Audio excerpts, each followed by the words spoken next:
Just throw a 57 up on the grill. A lot of guys throw the 57 and a Royer. When I see just a Royer or a ribbon mic in front of my amp, I immediately go over to my amp and turn the treble up by about 2 numbers, from 4 to number 6. I guess I like the warmth, but I don't know. Every great rock album ever recorded was a 57 up against the grill, and I think people like to overthink things.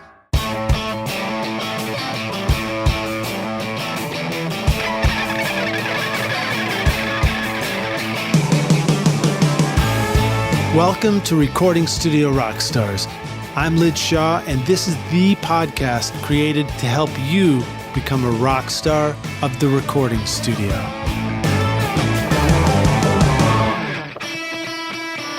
This episode is sponsored by OWC, Other World Computing, which you can find at OWC.com, your trusted source for memory and speed upgrades, DIY installs, and used Macs for your studio. Let OWC focus on keeping your studio Mac in killer condition so that you can focus on making great music. Why ditch your existing Mac when you can take your studio far into the future with OWC? Learn more at OWC.com and learn how you can supercharge your studio Mac. The speed to create, the capacity to dream. Find out how awesome your Mac can be at OWC. This show is sponsored by Recording Studio Rockstars Academy, where you can go to take your recording, mixing, and mastering to the next level. And you can start right now with my free introduction to mixing course, Mix Master Bundle. This course will show you how to get pro-sounding mixes from your home studio with free and stock plugins in Pro Tools. And the best part is that these mixing techniques will work for you in any DAW, whether you are in Logic, Cubase, PreSonus Studio One, Reaper, or anything you can think of. Are you ready to make your best record ever? Then go to mixmasterbundle.com to get started for free now, or look for the clickable link in the show notes of this episode.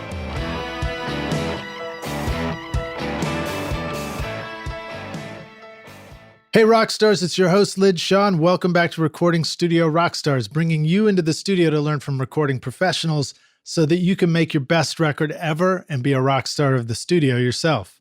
My guest today is Smith Curry, a session player primarily on pedal steel and slide guitar, who has also toured with acts ranging from Uber star Kid Rock to British synth pop stars Erasure. As a session player over the past 2 decades, Smith has worked as a sideman with over 100 major label country artists such as Rascal Flatts, Taylor Swift, Randy Travis, and his credits include CMA, ASCAP, and ACM Songs of the Year.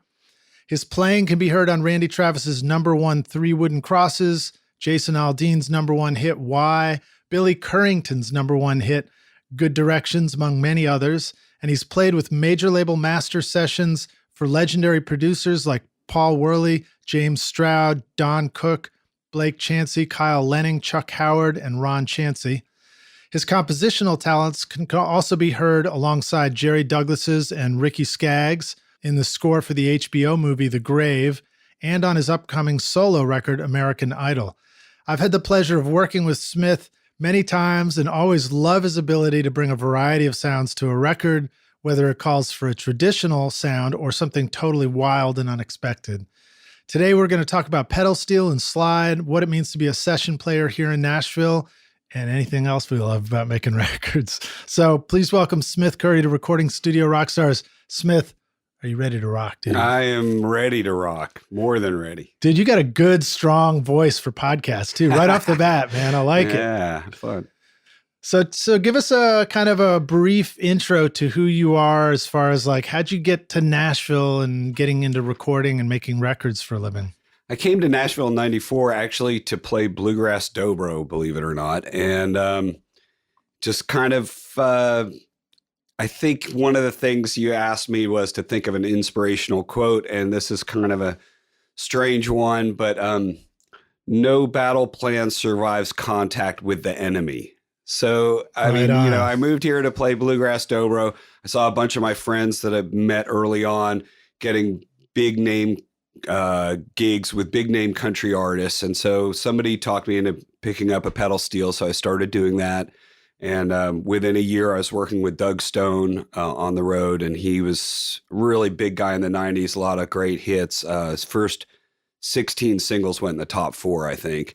Wow. So that was like your first gig. That was like my first gig. Rising I hadn't Star. been playing steel very long. I wasn't great, but most of his stuff was ballads, and I was able to get a good tone and play in tune. So it worked out. Just kind of kept my options open. And whenever I saw an opening, I might, kind of change my direction a bit, I was thinking, when I got here, just to make a living would be amazing playing music. And then I thought, wow, getting a big gig with a big country star would be amazing. And then I was like, man, I knew a couple of people that got big rock gigs. And I was like, man, I want a big rock gig. So I started touring with Kid Rock. And I thought, man, I really want to play on a hit song on the radio. So I played on a couple number ones. And so it kind of just, hopefully I was grateful for what I had achieved, but always kind of excited about the next thing. And then, started producing more records, and that's been pretty good as well. A record I produced last year on this girl, Michaela Lynn, just won Country Album of the Year up at the East Coast Music Awards in Canada. Nice. So well, way to go, dude. Yeah, that was pretty exciting. Congrats. Too. Where did you move here from? The Bay Area, San Francisco area. I was going to guess maybe like a battleground state with a quote like that. The Bay Area was an amazing place. I mean, you know how much amazing music has come from there. Yeah. And you grew up there. I grew up there. And so you were like right in that San Francisco scene going back to when? When was the first time you were around music in San Francisco and all that? I was mostly in the folk and bluegrass world there. And I did front of house sound for the Freight and Salvage, which is a kind of famous folk and bluegrass club in Berkeley. And that was kind of my scene when I was there. And I worked a lot with kind of some of the new folk, was what they were terming it, guys. Were you a fan of the Grateful Dead? Oh, yeah, man, I loved it. Well, I mean, I'm from Palo Alto, which is where they were from. Okay. And so in the 80s, they were popular, but not like what happened to them in the 90s. And so, they would play Frost Amphitheater at Stanford, and I would go. And then they would play, Jerry Garcia Band would play the Keystone Palo Alto, which was not a big club, maybe a few hundred people capacity. I'd ride my bike down there because I wasn't old enough to drive and get in, and you could just walk right up and stand right in front of Jerry Garcia and watch him shred for 3 hours. That's awesome, man. That's got to be so great. It was incredible. It's just Palo Alto is a really neat place. It's changed an awful lot with the influx of money that Silicon Valley has brought. Yeah, sure. So you come to Nashville. Doug Stone, was he a rising star at that point, or was he? He was a really big established country singer at that point. All right. So you just happened to get a good gig doing that. What do you think got you that gig? His last steel player was a much more accomplished player than me, but the guy was just kind of a dick, I guess. And so he just thought, this guy seems pretty cool and laid back. So he hired me, and I was able to grow into the gig. Fortunately, he gave me a chance to get better on the job. Because like I said, I mean, pedal steel, I mean, I'm not bragging. It is literally the hardest instrument there is. Oh, I'm totally with you on that. And I hadn't been playing it very long. It's the grand piano of instruments that you have to tune yourself.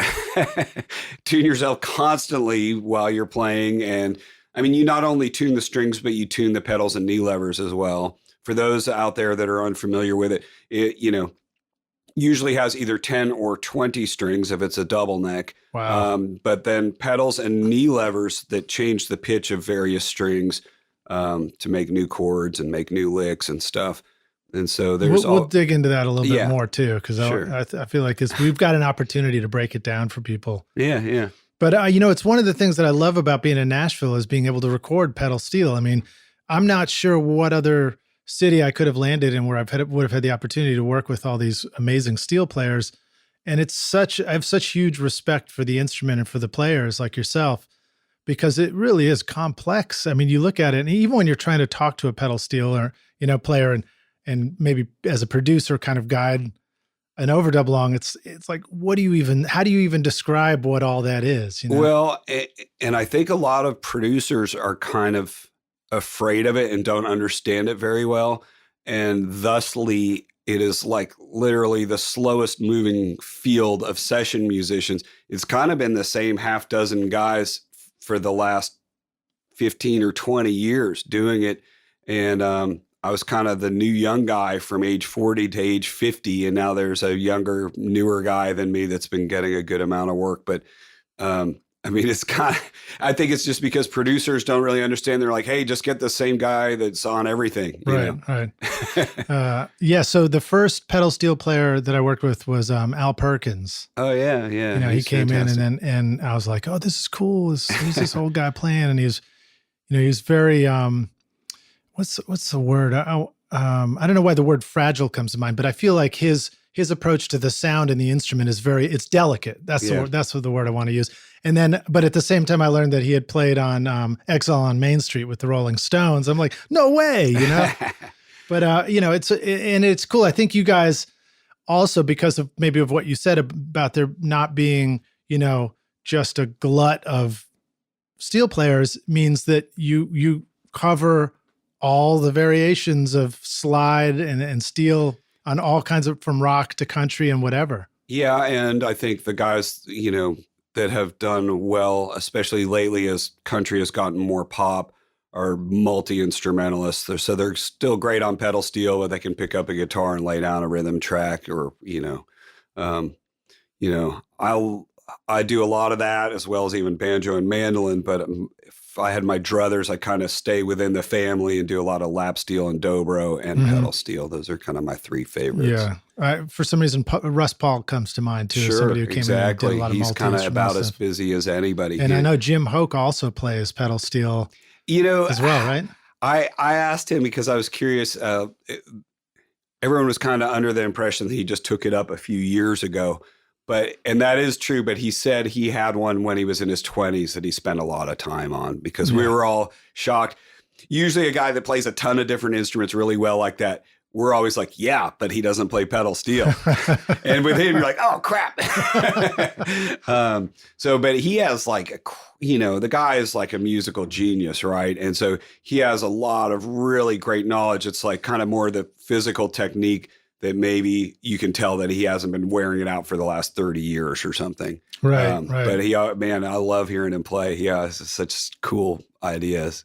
All right. So let's see. I haven't actually asked this question in a while, but sometimes I like to ask our guests to share a story about an important failure. Here you landed in, you've got a great gig, everything's going great. Have you got any stories you want to share about how shit just fell apart or didn't go the way you expected? I had never been fired off of a gig or a tour or anything like that. And I won't say who the artist was. It was somebody I played on a couple of his records. He's a really big country singer. And he asked me to go out on the road. And I hadn't been out in a little while. I'd been staying in town doing recording work. And I thought, maybe this would be good. And I went out for, a few weekends. And I got let go, and I was really shocked. And I just had been like staying up late on the bus, arguing with my buddies and having fun. And they were just really sensitive to that. And they didn't give me any warning or tell me to tone it down or anything. And I was pretty shocked. And it actually wound up being the best thing that ever could have happened to me, because I started staying in town. My wife ran into a bunch of health issues, and I was able to take care of her. And my recording work really took off from there. That's cool. Yeah. Yeah. It's funny how things that can seem kind of like disasters along the way turn out to be the best thing that happened to you. Exactly. If you've got the right mindset, I think if you really address the challenge head on and move through it, then it becomes a real growing experience. Definitely. So that was really a great thing for me. Yeah, cool. Yeah. Now, how about the other side of it? How about something that became a real feeling of a moment of success for you along that way? I don't know. I guess the first time really hearing myself on a song that was popular was kind of, I played on Randy Travis, the acoustic version of Randy Travis's 3 Wooden Crosses, but it was by far the biggest song of the year that year. Was that with with Kyle Lehning? It was with Kyle Lehning. Yeah.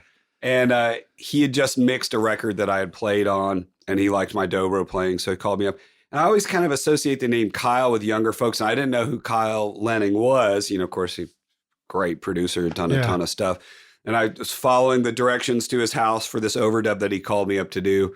And the house has kind of kept getting nicer and nicer. And, he's got a really cool place with a really nice studio separate there. Mm-hmm. And he had me in to play on this song for Randy Travis. It was kind of Randy's biggest hit that came really late in his career.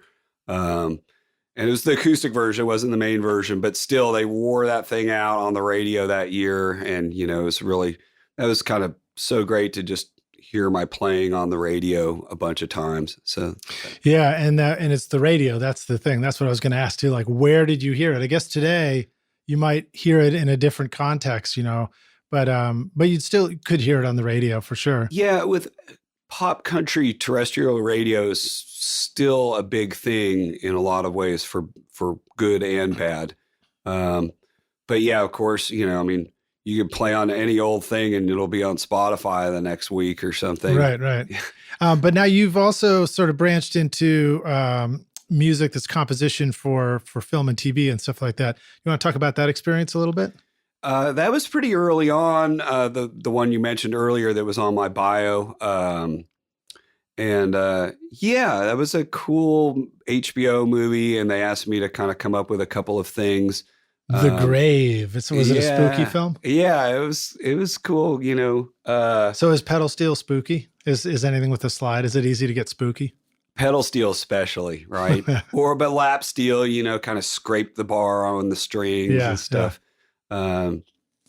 But yeah, I'd like to do more of that, you know. It's still kind of a sector of the industry where there's still kind of a lot of money to be made if you get placements, you know, that do well and stuff like that. Yeah, sync licenses and stuff like that. Exactly. So master use. So is your experience doing that as a writer of those songs? So, and if so, can you explain what it means when you get a sync? You know, how does that break down for somebody? Yeah, that was kind of early on, and whoever was in charge of that I got the shaft a little bit. So it's probably important to get used to the shaft at the beginning of what you do, you know? I wish it was just the beginning. You know, we're in a interesting time. I went to play on, I don't know if I should use the artist name, literally one of the biggest artists alive working today's record. Yeah, keep us guessing. And I did the overdub at the producer's house on a Sunday night. And so when I went to sign the union card, he said, and we won't say this didn't happen on a Sunday. I thought, I didn't really think about it. I just signed the card. So Sunday sessions are time and a half. And I get a call later from an intern or somebody over at the record label. Hey, can we say this session happened on a different day? And I said, no, this session is for so-and-so. I mean, literally the biggest artist in music working today.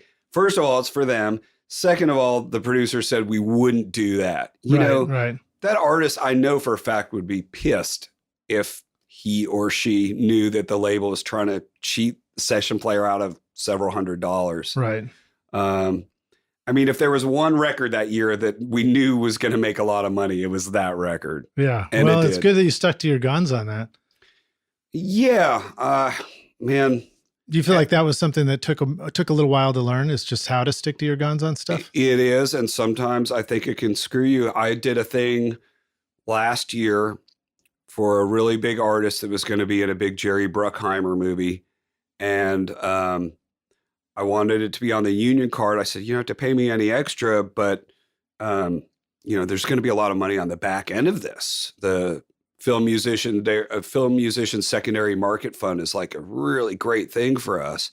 And if it's not on the card, you probably won't get any of that.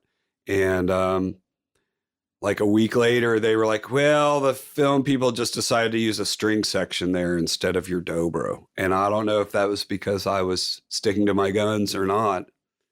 Well, I guess either way, it didn't matter, because if they used the dobro but didn't do it the way you wanted, it wasn't going to help anyway, right? Exactly. But I would have had some good bragging rights. Yeah, there you go. All right, cool. Let's talk a little bit more about you settling into being a session musician in Nashville. Sure. You described a shift that sort of happened forcefully, that became an opportunity. But like the actual act of becoming a session musician, does that feel like kind of like a sudden thing all of a sudden, or is it a gradual, you just do more and more of it? It's a hard thing. A really good friend of mine, Justin Ostrander, great guitar player that does a ton of sessions here in town. He talked about playing sessions, learning how to play sessions well is a whole separate 10,000 hours. There's this, and this is a stupid arbitrary number that somebody pulled out of their ass somewhere, that it takes 10,000 hours to get good at something. Which I think breaks down to about 5 years of 40-hour weeks. So it would be, 20,000 hours to get good at pedal steel. There you go. That's because it's double neck. That's 40,000 hours. But his point I thought was completely valid. You got to learn how to be great on your instrument, and then you have to learn how to play sessions. And it's a total chicken and egg kind of thing, because nobody's going to hire you if you suck being on a session. And then how do you get the experience? I was really lucky. There was they kind of call it a demo mill.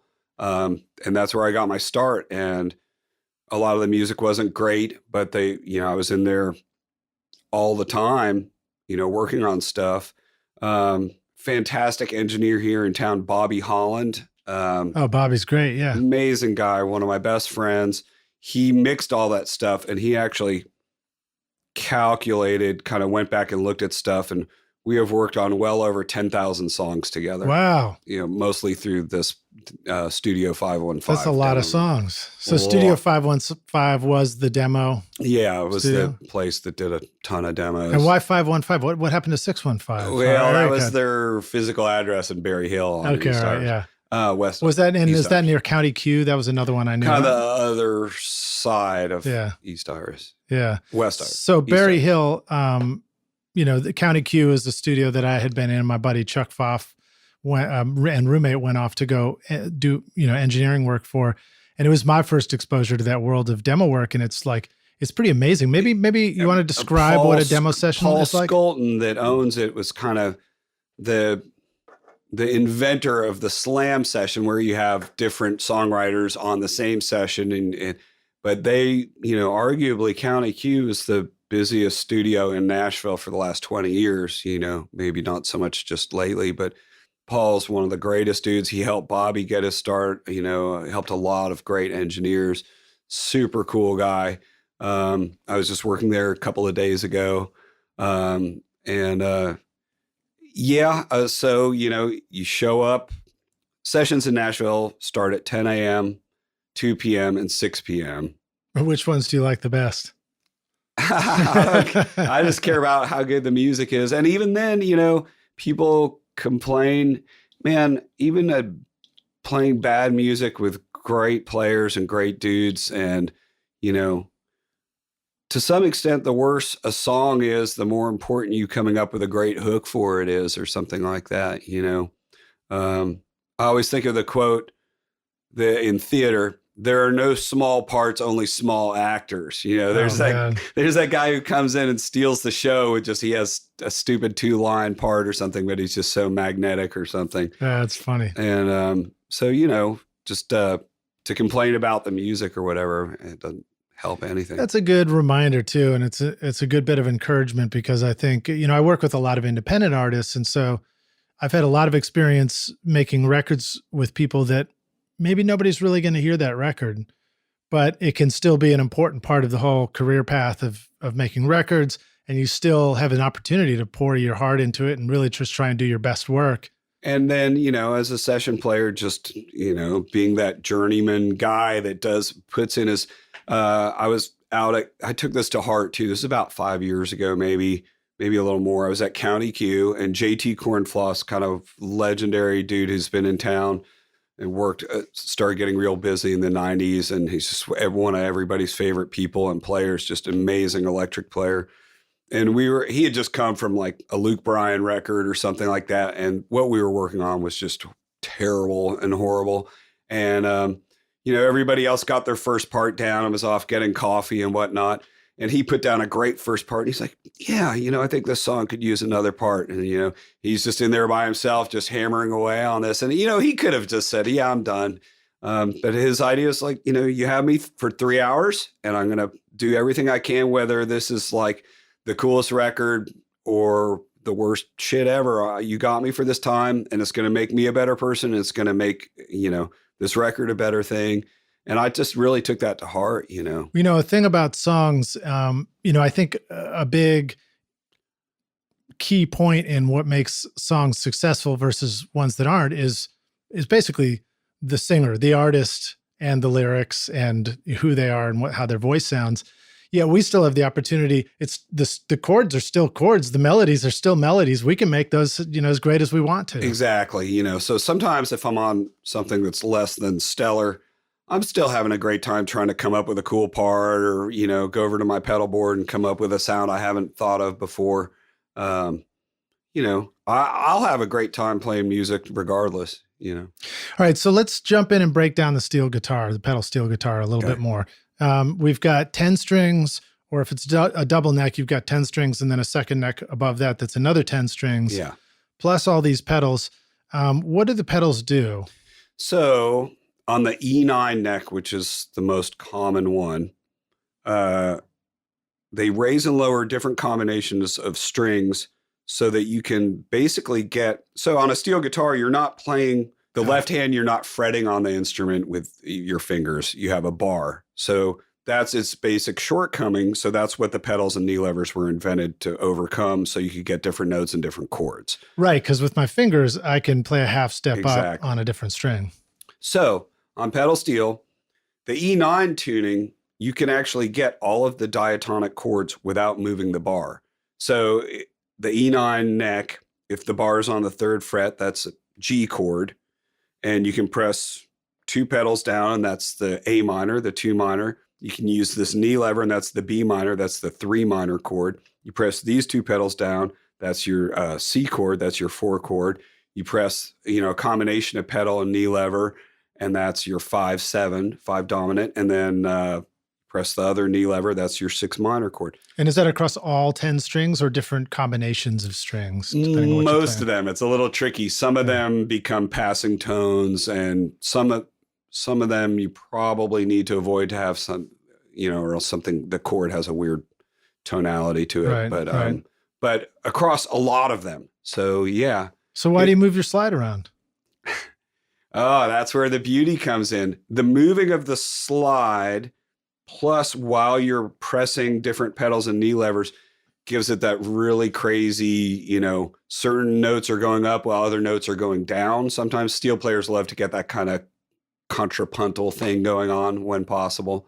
It gives it that fluidity that's just, every now and then a smart ass keyboard player will like look over at me and bend a chord with their pitch wheel. And I'm like, no. And I like do a chord where one note's going down, another note's going up, and then another note's staying the same. And it's like, that's what it is, buddy. Yeah. Yeah. All right. You will never fake this. And again, yet another reason why it's so hard to explain as a producer, what you're hearing or what you're reacting to. And I find that I default to little, like physical dance movements, like, and that's about the best. And hopefully that helps, but maybe how would you describe the difference in voicings on a steel versus guitar and piano? Are they similar? Are they very different? Well, usually you're using less notes on a steel, and you're less worried about having the tonic in there, if that makes sense. So, and Rockstar's, the tonic is the root note of the chord, right? So if it's a C chord, you don't need the C in there. Exactly, because everybody else is holding that down. So how many notes does that leave us? That leaves us the 3rd and the 5th. 3rd and the 5th, or whatever color notes. But yeah, even though we have 5 fingers on a hand, a thumb and 4 fingers, usually steel players just use 2 fingers and a thumb. And you have a thumb pick and 2 finger picks. Right. Because you're just not really playing more than 3 notes. And does the palm of your hand, does it also rest on the string and help mute things too? Well, the old school way is, it's called blocking. And what the deal is if you're playing guitar, as soon as you lift up a finger on your left hand to play another note, the previous note stops ringing. But since on pedal steel, you have this big bar covering the strings, it doesn't work that way. Those strings will keep ringing out. And the old school way of making those notes stop before the next one starts is kind of bouncing the palm of your right hand on the strings to kind of go pop, pop, pop from note to note. And that's your to note. picking hand. Yeah, your picking hand. The newer way of doing things that kind of started getting popular in the maybe late 80s or so is pick blocking, and it gives you so much more freedom, but it's infinitely harder to learn. So any note that you pick with your right hand, you stop that string from ringing with a different pick that's on your right hand as well. So it's like 10 times the work, and it drives you crazy. It's like learning the claw hammer banjo style of a pedal steel. And but it's kind of worth it after you invest thousands of hours of your life that could have been spent with friends and loved ones, just sitting in a basement practicing these horrible finger exercises, And it gives you just a really clean and way more freedom delivery, to let right? certain things ring while other things don't, stuff like that. Okay, interesting. All right. Now, what about the range of the instrument? A guitar, I can kind of picture how low it's going and how high it's going. Bass is a little lower than that, Yeah, the way pedal steel fits in, especially with modern pop country, is much a higher register. I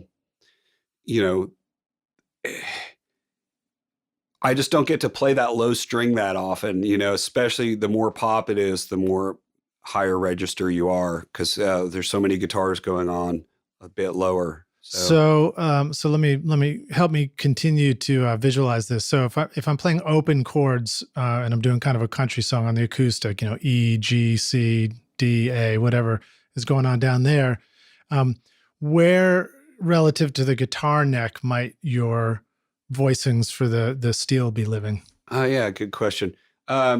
Basically, the best way to think about a pedal steel is so much of what you do is basically like two women singing in harmony. I mean, that's how I kind of envision it. The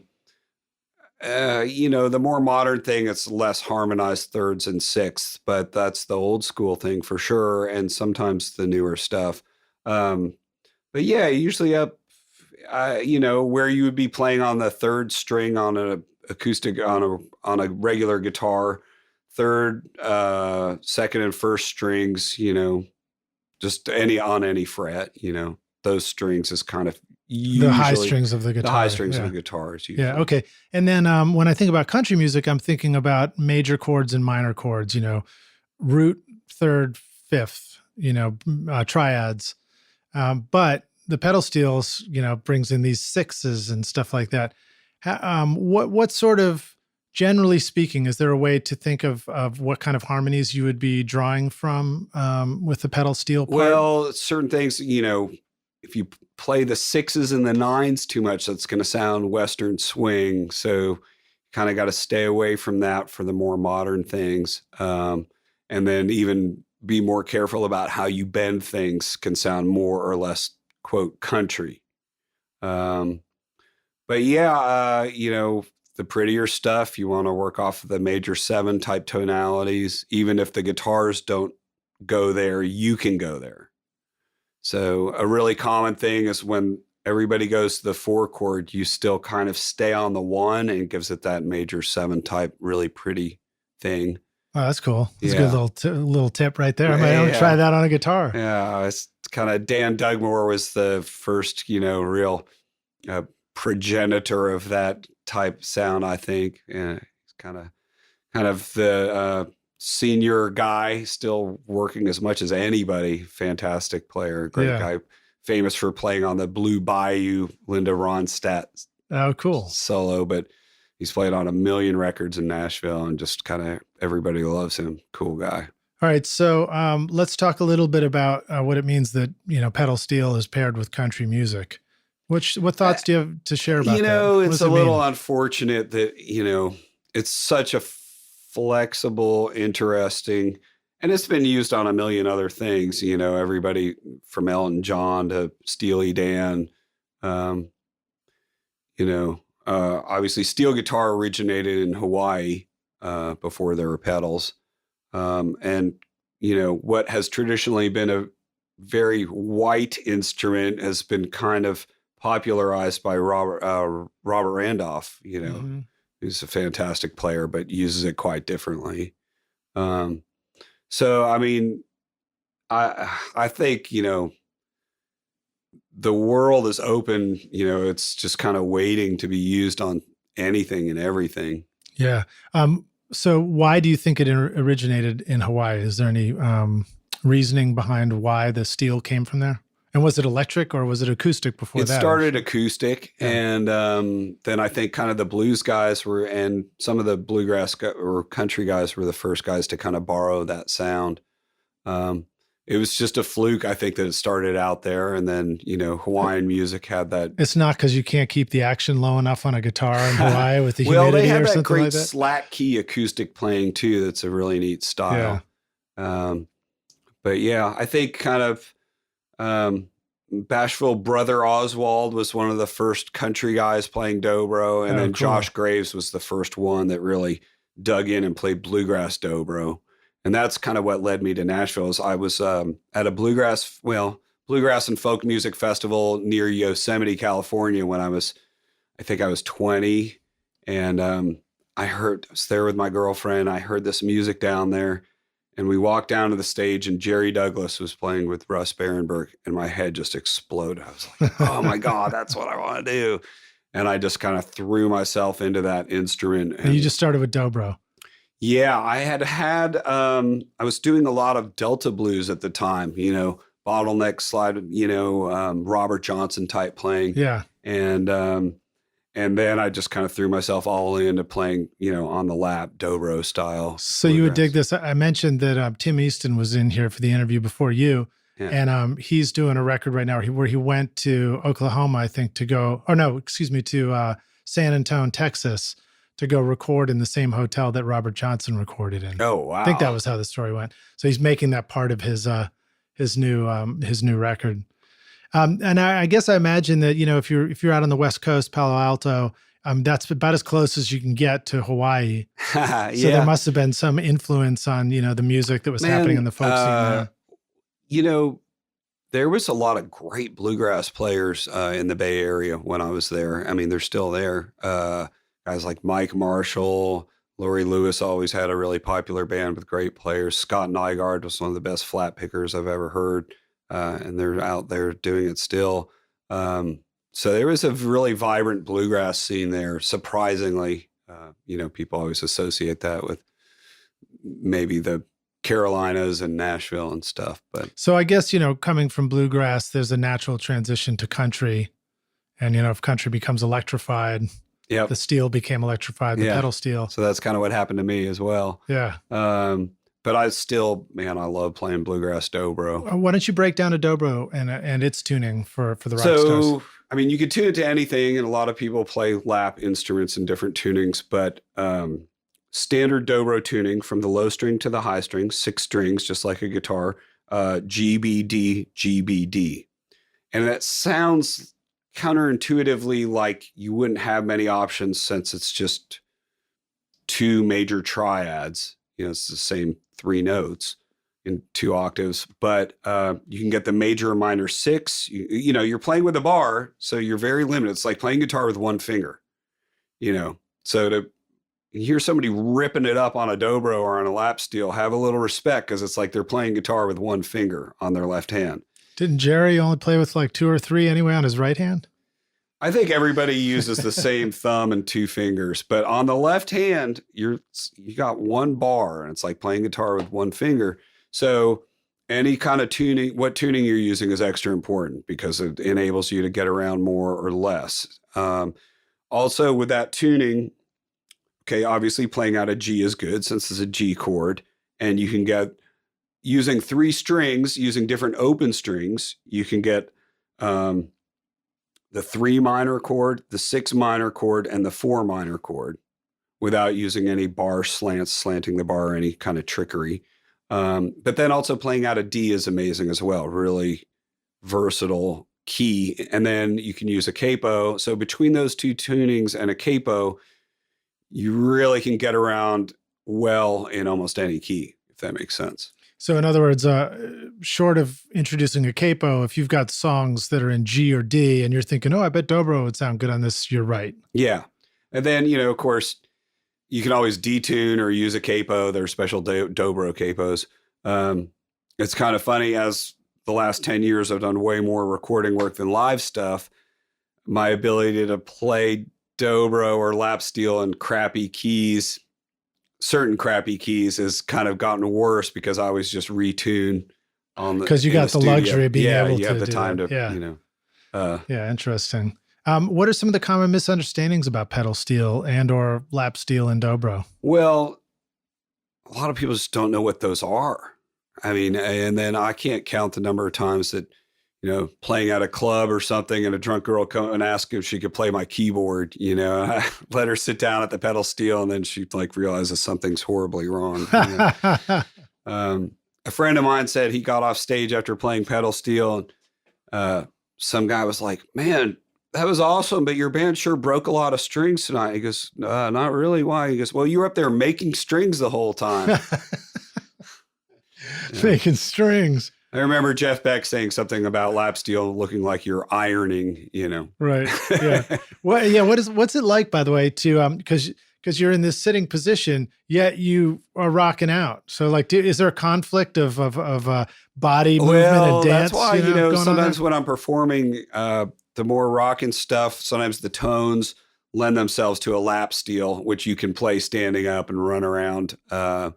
And so that's kind of a little more fun too. So, everybody's not just, everybody else is rocking out and you're just sitting there ironing. Yeah.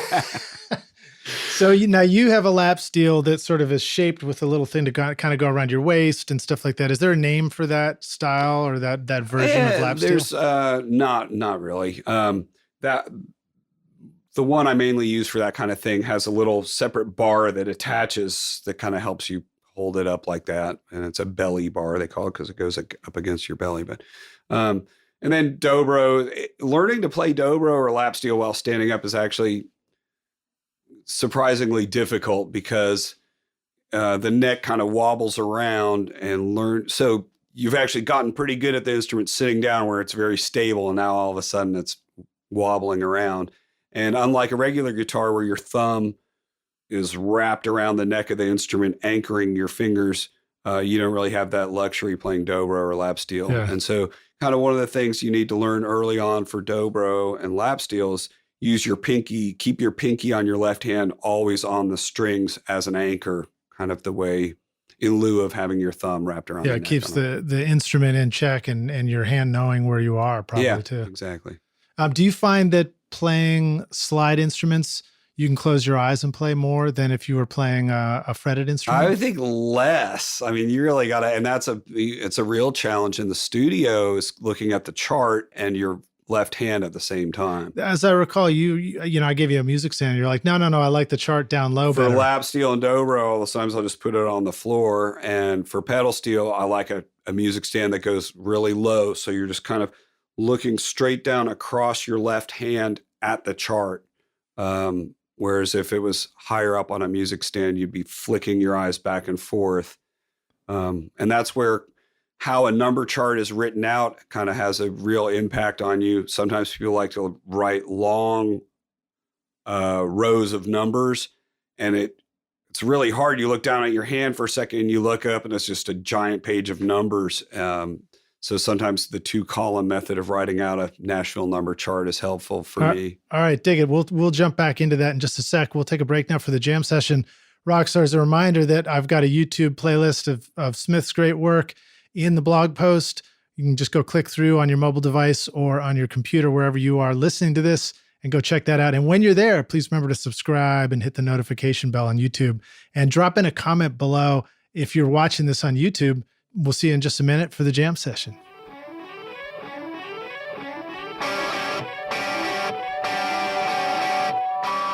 This show is sponsored by Recording Studio Rockstars Academy. Are you ready to take your recording, mixing, and mastering to the next level and make your best record ever? Then visit the Academy to find the course that's right for you. Want to record killer drums in your home studio? Then check out Rockstars of Drums to learn how to record, edit, and mix pro-sounding drums with a professional Nashville session drummer in a Grammy-winning studio. Or if you are ready to start mastering your own records at home, then check out Rockstars of Mastering, where I walk you through exactly how I mastered my own record, Skadoosh, using nothing but plugins in PreSonus Studio One. These techniques would work for you in whichever DAW you are using right now. And if mixing is your focus, then check out my free course, Mix Master Bundle, where I show you how to mix using stock and free plugins in Pro Tools. Plus, you get a look at how I recorded everything in my studio and multi-track downloads to mix in your own studio and even include in your mixing portfolio if you want. Are you ready to make your best record ever? Then go to mixmasterbundle.com to get started for free now and look for the clickable link in the show notes of this episode.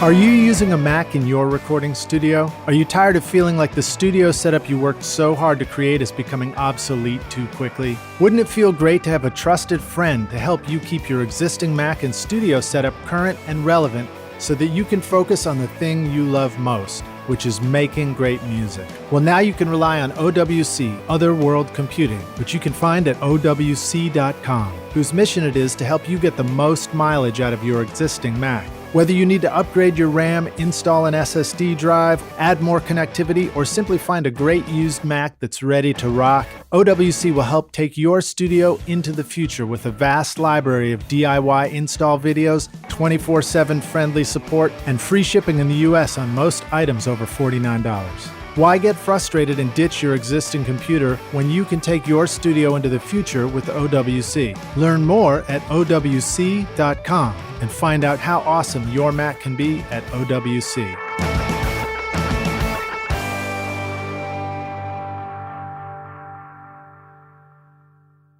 Hey Rockstars, we're back now for the jam session. My guest today is Smith Curry, joining us here on Recording Studio Rockstars to talk about making great records, playing pedal steel, playing lap steel, just being cool. You ready to jam? Yeah. All right, so let's talk more about charts, man. break down what a song chart is for the rock stars. Maybe explain basically what it is, and then maybe get into how people seem to make really good ones that are great for you and ones that don't work so well. The Nashville number system needs to be exported to every other city in the world. Is brilliant. The only time it gets a little less than fantastic is when there are a lot of key changes, like hardcore jazz where the key keeps changing, then that it loses its value there. That would have been the New York number system, right? Yeah. So what it is, if a song is in the key of A and there's 2 bars of A, you write the number 1 twice.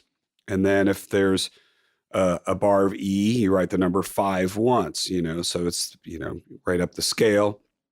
And then certain things, like if there's a bar where it's 2 beats of A and 2 beats of E, you would write a 1 and a 5 and then underline them. That denotes that it's all part of the same bar. Split bar, right? Split bar.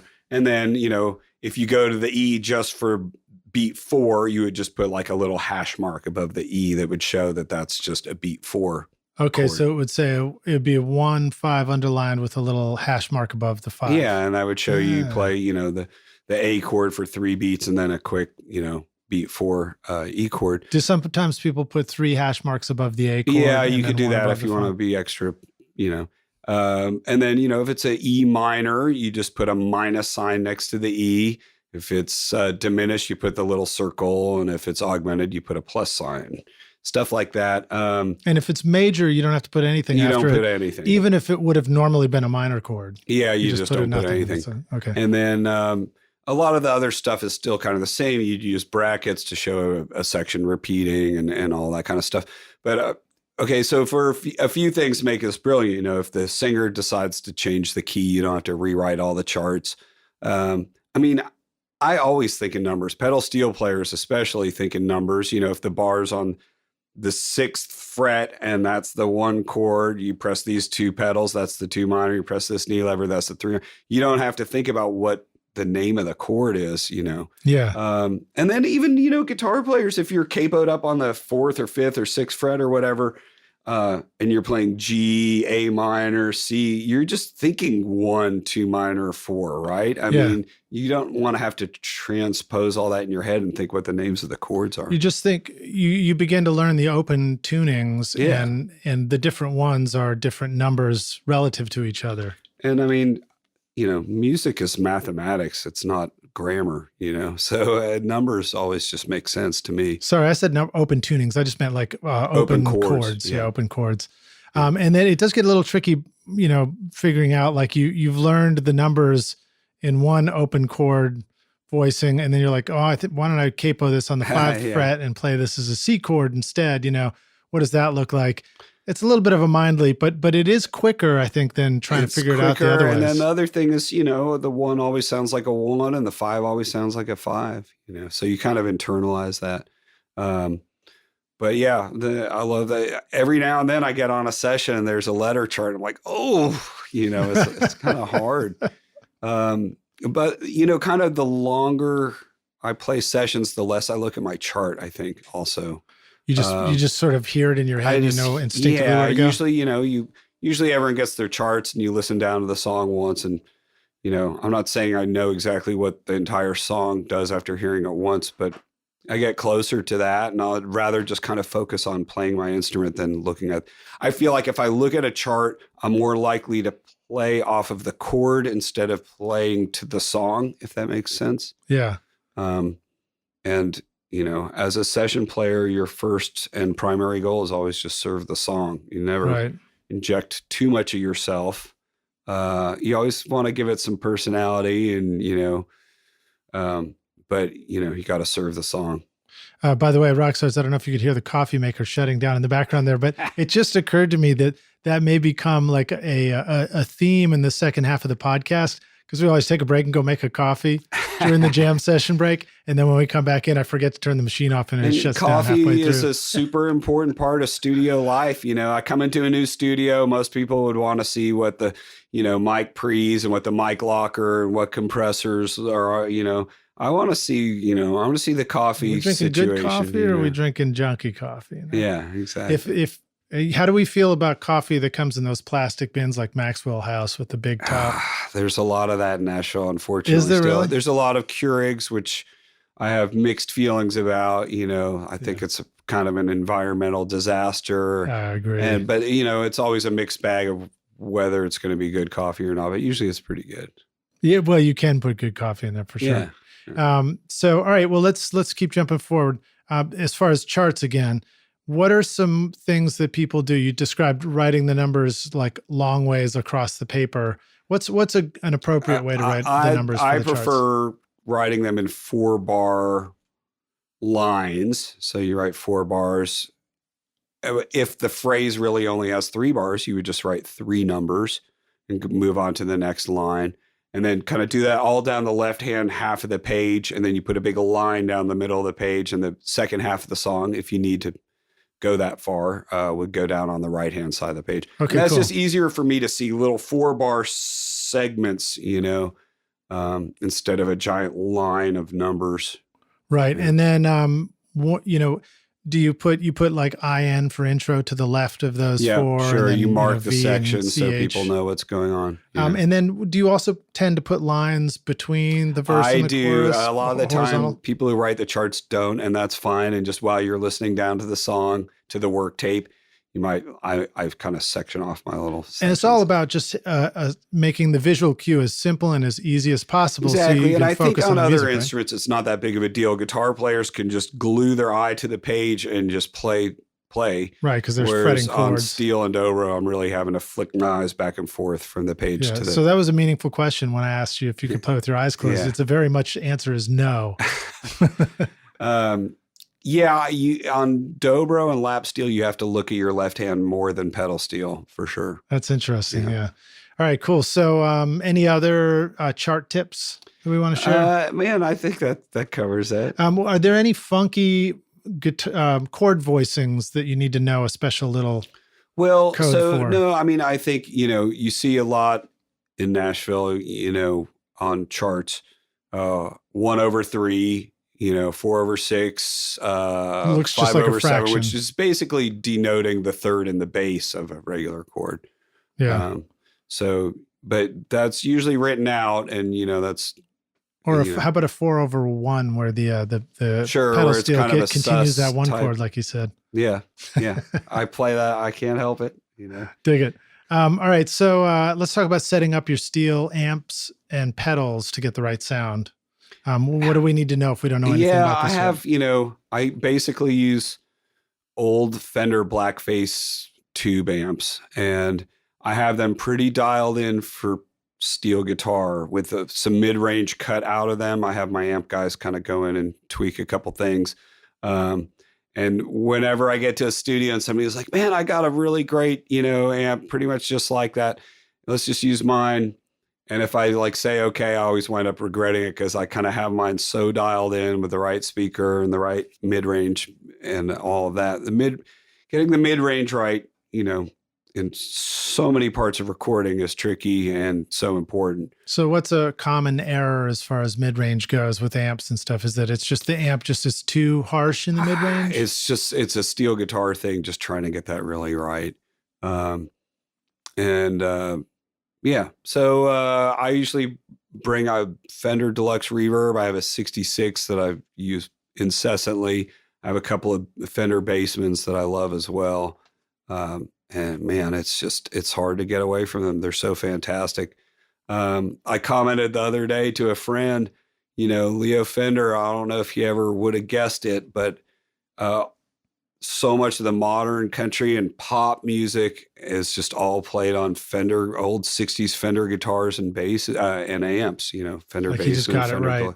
He just, I don't think he could have ever guessed, especially all these modern tones we get, I've heard it described, Fender described as being, having the effect of breaking up the top of a sound, but keeping the bottom, the low end of a sound, totally coherent and solid. Sure. And people even think of pedal steel as being a really clean tone, but just that bit of harmonic distortion that it brings is just incalculable benefit. I recently, for my home studio, got a Warm Audio LA2A. They call it WA2A. I put that in the signal chain, and I'm never going back either. Going through those tubes, I don't even hit it that hard, just a few dB of compression, but it just kind of smooths out the top end in a way that I'm loving. So I do a lot of tracks from the house like that. People email me stuff from all over the world. Nashville, we have a lot of great pedal steel players and, Dobro and lap steel guys, but the rest of the world, not so much. So, well, I've always been conflicted a little bit as the engineer on a session doing pedal steel overdub, to compress or not to compress.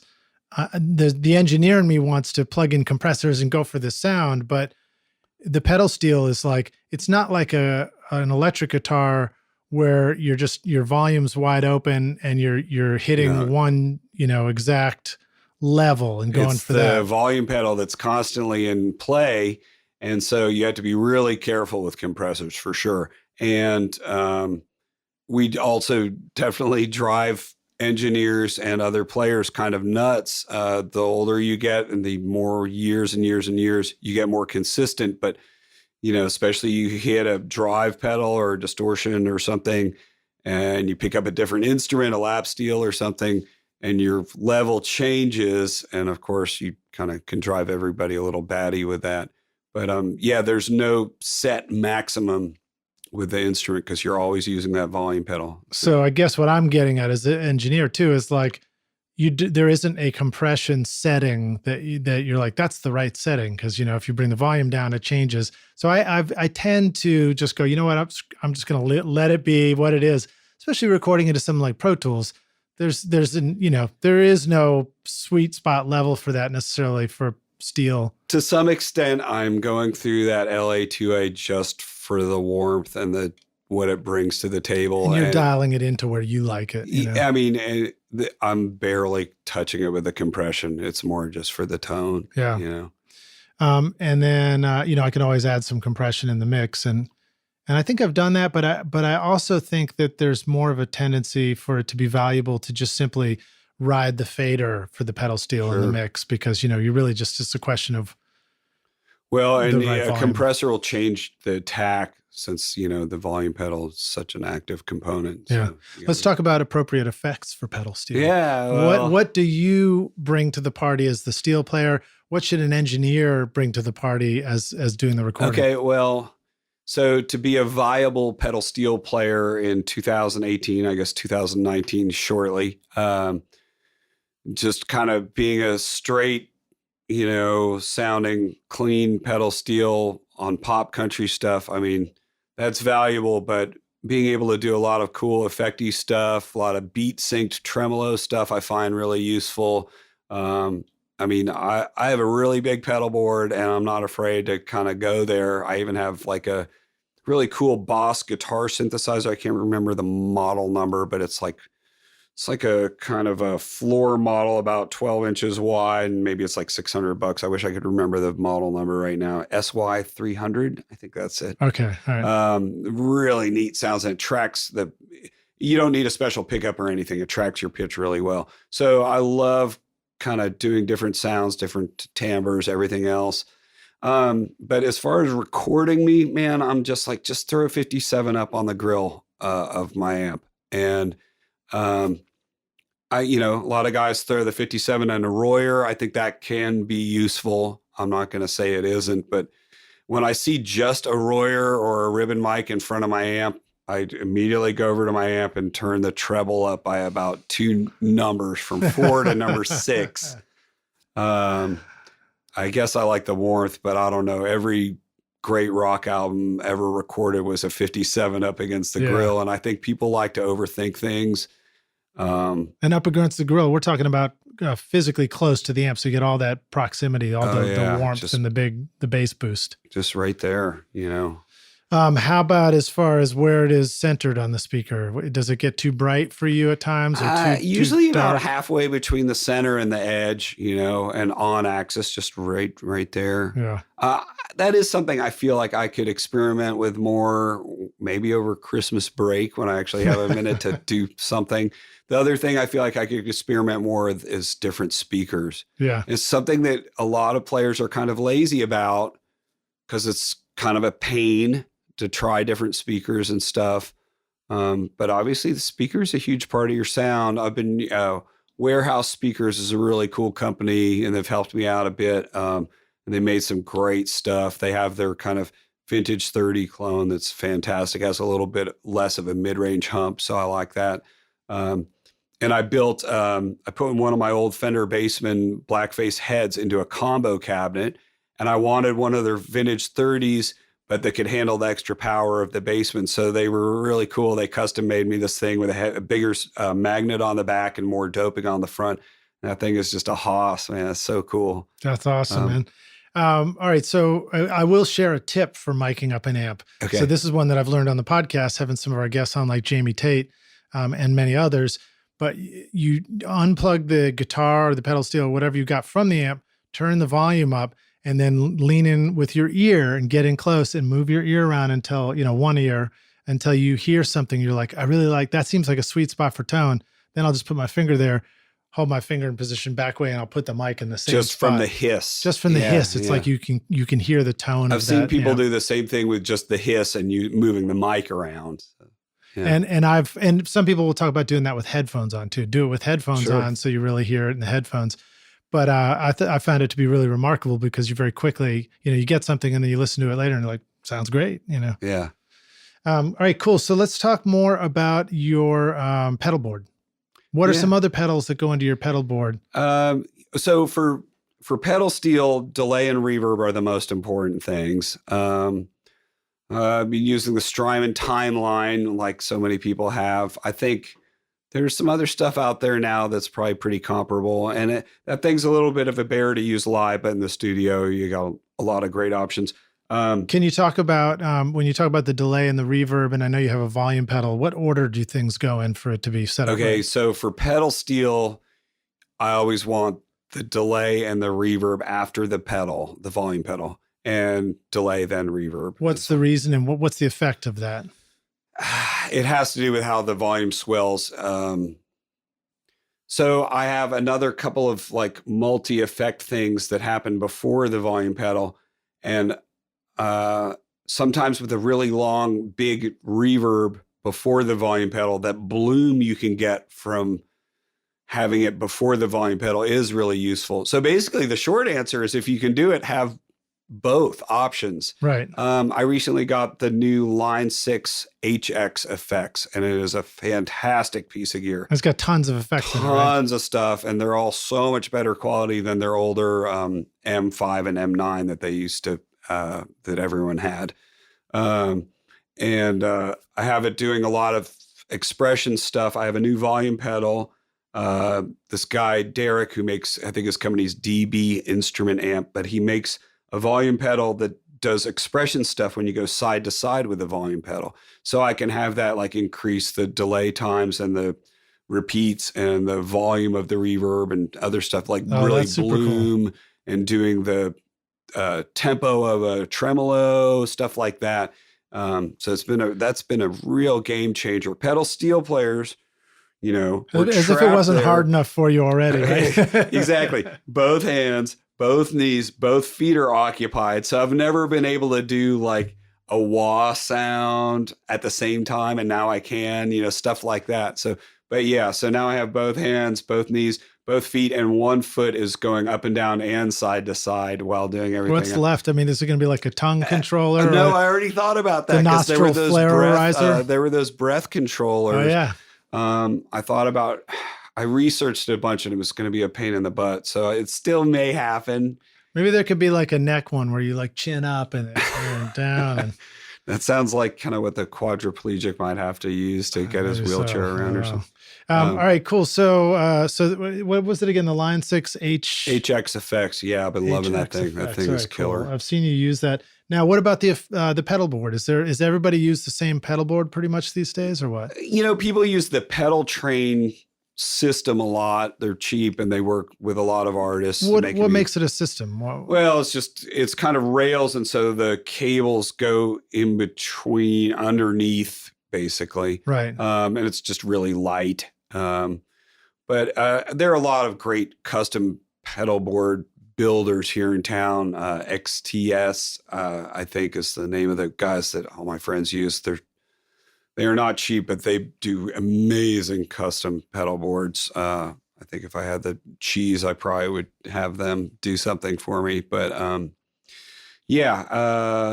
I did have Eastside Music Supply wire this last one for me, and they did a great job.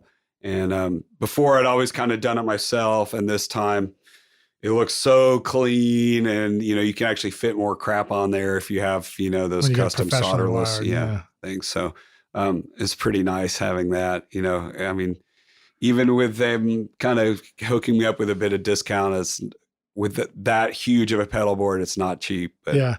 So I've been assembling my pedal board as part of my, you know, personal journey towards making my own music. And I realized, I was like, well, shit, I can't hardly fit anything under this space. And I started paying more attention to people. And there are so many of these little teeny tiny pedals. Like it's in vogue, and this for a very good reason, right? To make very narrow pedals. Yeah.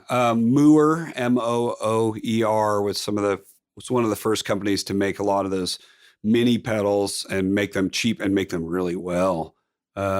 So yeah, those things they're great. I mean, a lot of them sound just as good as the full size ones. And then the other thing is like how heavy pedals are.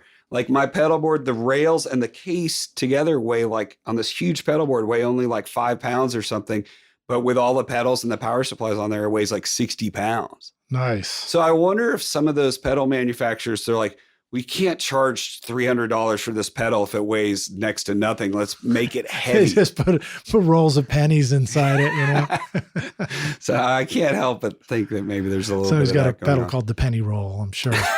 All right. So what are some other cool pedals that so you probably have overdrive, right? Because you may need it. Do you typically find that you want more than one overdrive? Yeah, it's always good to have a couple for different sounds. I mean, that's a type of effect that isn't done well by the digital multi-effects units, like the HX effects. Yeah. That thing actually does a pretty good job, but usually you want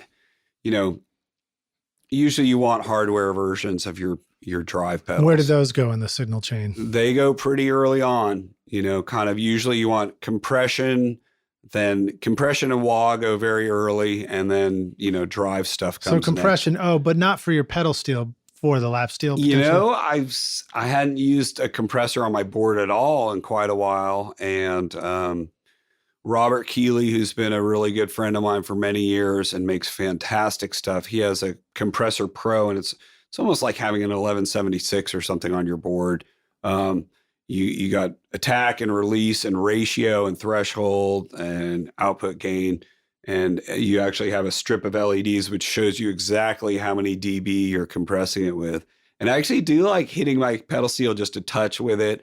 And then probably affects the attack. It does affect the attack a little bit, but it gives it a softness and a roundness that's really sexy. Well, and I realized that as I was thinking about that, by default, I was thinking about myself as the engineer on the other end going, what am I going to do with compression? Because it's changing. Yeah. But on the front end, it's coming straight out of the pickups. Before the volume pedal. So it's really neat. I don't touch it, but a couple of dB. Sometimes for clean electric guitar, though, it's invaluable to have a bit of that, but also to have a compressor that's that flexible where you don't hear that sucking sound, What kind of stuff did you use to put in your pedal board and have around all the time where you're like, I'm never using this or something like that? What kind of things? All of us kind of go in and out of, I have like a crazy fuzz tone, which is the first thing on the board that Zach Vex at Z-Vex makes. Yeah. He makes the coolest pedals, right? Those custom paint jobs, but also his designs electronically are so elegant. He never used to have DC adapter jacks on his pedals because the batteries would last an eternity, and he was really proud of that fact. That's cool. But I have the Octane on there, which does kind of an octave fuzz thing. It's like super wacky. That's the Z-Vex is the Octane. Yeah. So I love that. And he also has the Sequoia, the Uwa. Yeah, I used to have the Sequoia. I think we were talking about this. You have the Sequoia. And I had one, and I learned later that you could sync it up with MIDI. And I was like, one day I was like, I'm not using this. It's time to pay some bills. So I let it go. But so I still have that on there. It's just pretty fun. People sometimes accuse me of making whale noises with it, but that's okay. Yes. I have all kinds of stuff on there. It's even, I'm trying to think now about the more interesting stuff. I've been using just the smaller MXR reverb that they're making now. And it's a great sound. A digital reverb. I guess all the pedal reverbs are digital, right? All of them are reverb. And then the other thing is for distorted lap steel, I still can't get what I need out of any digital delays. And so an actual analog delay, I love it. It has that spongy, gritty, dark. Though, so now what I'm using is the MXR Carbon Copy Deluxe, which they came out with like a little while ago. And that thing is killer. It kind of addresses all the problems that the non-deluxe one had. Longer delay times, a switch for brighter repeats, tap tempo, all kinds of stuff. So love that thing. And just for distorted tones, man, you can't beat an actual analog delay, I don't think. Oh, for distorted tones, you want an analog delay. Yeah. And for pedal steel, I hate an analog delay. I want a crystal clear ping coming back. But, right. Yeah. Okay. Interesting. But for distorted tones, I love that gritty, crunchy, So you've got the Line 6 can give you the digital delay, but you have an analog delay and pedal. The Strymon Timeline I use a lot for that too. But I have that MXR Carbon Copy Deluxe for just because somebody's thinking about it.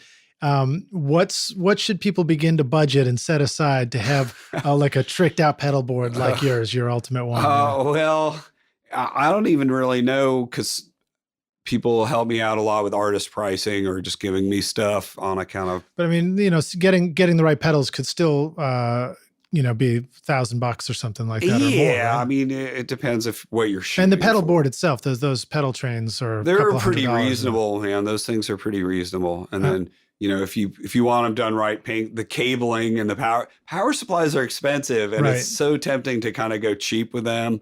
But you don't want that given out. MXR Dunlop. They're kind of the same company now. They have a new ISO brick that's a bit cheaper and really cool that I've been liking. And again, it's like a power brick with these little custom cables that you can run out and plug into each pedal. Exactly. And having each thing isolated is crucial. And then I've always noticed certain, like the Strymon Timeline, certain bigger, fancier pedals, man, just use the adapter that it came with. Don't try to put it on your, on your brick, your power brick. Just give it its own thing, or else you'll be hearing a lot of digital noise. Now, do you still have to carry a separate power strip or something and then plug that in and then plug your pedal board into that? Man, I do so. I know I'm geeking out on this pedal board thing. I do so much work. You got to keep it simple. So up underneath the pedal board, there's, a couple of power strips. So I just have one big cable coming off it that I have to plug into something. Yeah. So you just got to keep it simple. Going from one session to another, to a showcase or whatever, or just, whatever I can do to simplify things. Yeah. If you want and I have 3 different pedal boards now, kind of jumbo, medium, and small. Oh, really? Okay. And I used to kind of laugh at people with the tiny ones, but I actually have one now.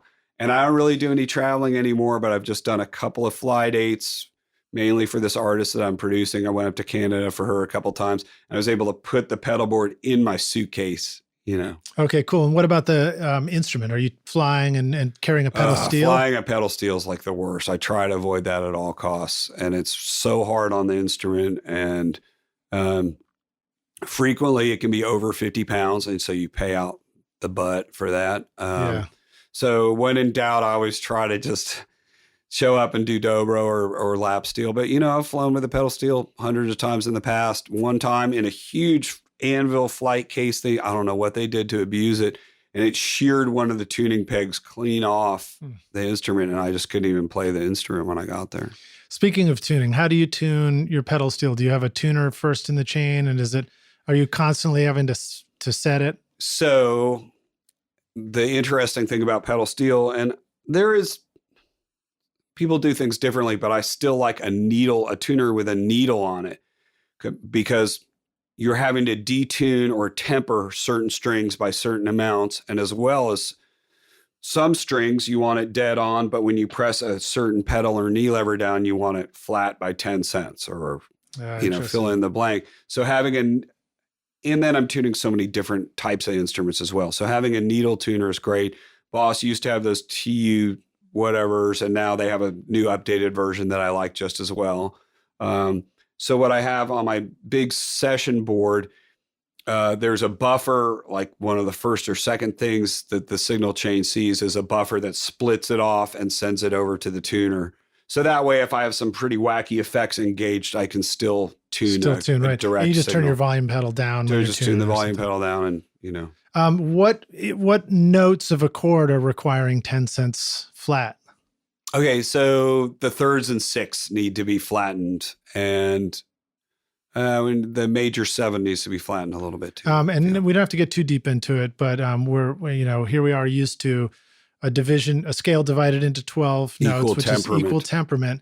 But when we tune guitars ourselves and stuff like that, or even if we just sing harmonies, we instinctively flatten notes to get more perfect harmonies, right? Perfect intervals. The difference is, so with a guitar, you're playing a song in D, you kind of want to flatten that top E string so it's not quite as harsh sounding. But then you go to play a G chord, then your tonic is a little bit flat. Well, with pedal steel and Dobro, you're playing the same inversion theoretically, you don't have that problem. So you can go ahead and temper things to much greater extent. Oh, so you're always perfectly out of tune, in tune, no matter where you want to go. With yourself. Now, when you get into trouble is when you have to double like a line with a keyboard or something. You kind of correct with the bar a little bit sometimes to try to make up for your tempered strings. Oh, interesting. All right. So now let's talk about communication in the studio. So how often do you find yourself trying to kind of explain that to the producer and just say, hang tight, I'll get it?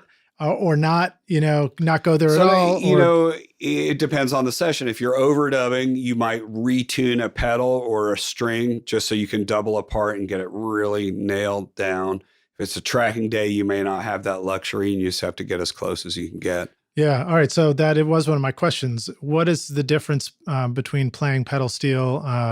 And we're defaulting to a lot of pedal steel questions, but why not? playing pedal steel on a tracking session versus an overdub session? How does it tend to be a different experience for you as a musician? So when I was first starting, I was really scared of tracking days because you kind of have to get it right the first or second time or whatever. Whereas an overdub, you have plenty of time theoretically. However, on an overdub, sometimes you have, I can recall times where I was the artist, it was a duo.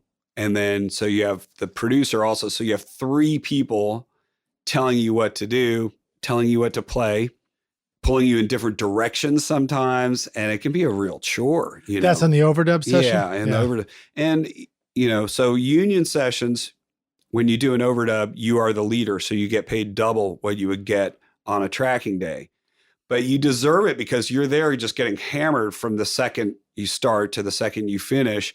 It's you. You're playing constantly. Like you go in and do a double overdub session. So 6 hours of playing. That takes it out of you. Yeah. You're having to think, concentrate like crazy constantly. Whereas on a tracking day, you'll get your part down first or second take. And then you're off drinking coffee while they're working on the second or third part for the guitar player or trying to get something else straightened out or whatever. So, an overdub session, it's the focus is on you and it's nice because you can really hone in on your part and get it exactly how you want it. And you have time to try different things, or you can tell them, oh yeah, stop it right here. I'm going to change my sound up for this one little section for the bridge or something. And you have a lot more leeway. And I think you wind up with a cooler finished product. But also, tracking with a band is fun. And I think you kind of always rise to the occasion when you're tracking with a band. And do you find that you tend toward different voicings and different musical choices in tracking? You know what? I will play less when I'm tracking with a band because I don't want to leave room for other players. Where when you're overdubbing, you can go ahead and play more and they can always delete you later if it's too much. Right. So there is that thing. I'll describe it from my end too. Rockstars, like if Smith's doing an overdub, we might just typically roll it a few times and you might play it everywhere it could possibly live with the understanding that we might go through and edit it, which is cool in terms of, the opportunity to do something with the technology, but it's also a bit of a musical cop-out for all of us sometimes, right? Sure. But at the same time, in that situation, I don't have to worry about inhibiting the guitar player from playing in certain spots because I'm overplaying and such. So, and then the third option, which we didn't discuss, is I do a ton of remote work where people email me tracks. And then it's in everyone's best interest if I just shit all over the hard drive, and let them sort it out later because they can copy and paste stuff or delete stuff or whatever, because they're not there to tell me what they like and what they don't like. I'm going to send them 2 full passes, but I'm just going to play everywhere and let them sort it out later. All right, let's give a shout out to that right now while people just heard that and they're like, ooh, cool. So how do the rock stars reach out to you if people are, looking for Smith Curry to be on their next record? Lap steel or Dobro, the type that you've heard on recordings from people like Taylor Swift and Willie Nelson and Jason Aldean, blah, blah, blah. There's me bragging. Smith at smithcurry.com. You can go to smithcurry.com and look at some of the stuff there. And curry spelt just like the delicious food. Yes. And I'm a big fan of curry sauce, both Indian and Thai and all that stuff. Curry. Yeah. All right, cool. What else do I want to ask you? Let's talk about, being an engineer producer again and giving you the best experience, the most productive experience. Where do you feel like they belong in a song production? And what sort of roles can the pedal steel play? If somebody's thinking, I should get pedal steel on this. Oh, it just really depends. The fantastic, amazing artist and producer Sean McConnell sent me something the other day. If you guys haven't heard his stuff, his new record's just coming out and it's crazy. He was producing this girl and she just did, it was just her sitting at a piano doing an old Reba cover. And so it was vocals, piano, and pedal steel. And so there I'm going to really, it's a 3-way dialogue the whole way through, so there's going to be a lot of me, and I'm going to just kind of react to everything that she's doing. If it's a big dense mix already with tons of guitars going on and, keys and synths, I'm going to have to really just kind of creep in with pad type stuff on the choruses and, maybe do something cool on the intro and then usually try to find a different texture for the bridge to kind of give it a scene change. Does the pedal steel ever live on the one? Yeah. I mean, it lives everywhere, I don't mean the one chord. I mean the one beat, of a bar. I'm kind of kidding around, but it's one of the things I remember noticing working with pedal steel is how there's a quality to kind of swell in and reinforce after the bar starts. Yeah, but you also don't want to you don't want to pussyfoot around too much either. A lot of the time it'll be a big slide up into the one, to create a lift going into the chorus. Yeah. Yeah. It's great for lifts for sure. Yeah. Any other tips about the most helpful ways for producers to communicate with you on a session to give you the information that is helpful? Should they just shut up and let you listen to songs? I don't mean this in a condescending way, but just getting the nomenclature right. I had a guy, really talented guy that's done a ton of stuff. He said, I want you to do some lap steel on this track for me. It was a remote thing. And I put this distorted, cool kind of David Lindley running on empty kind of, thing. And he's like, no, the other thing you do. And what he meant was Dobro. He wanted a clean sounding Dobro. And I know that sounds weird, but there's a lot of confusion, and people all the time say they want Dobro when they really want distorted lap steel, or they don't really understand the difference between a pedal steel, a Dobro, and a lap steel. Have you put little sound samples on your website? Maybe I need to. That'd be kind of cool. You click through and you're like, ooh, I like that one. Yeah, it's probably time for a big update to the site, Yeah, we all need that, right? So we all get so slammed, with work stuff and everything else to kind of do. Well, the holidays, I guess, would be the time to do that, And then one last question about tuning. What should we know as far as the track, as far as making it easiest for you to do an overdub and find the proper tuning? Well, because you're using your ear for so much. Sure. But I think the other thing that I would like to say is, we have to play on tracks that are a lot in the track is not very in tune to begin with, and then it's easy to kind of point at the steel guitar, the fretless instrument as the culprit, but playing electric guitar perfectly in tune is incredibly hard. And a lot of acoustic instruments don't intonate as well as people think they do.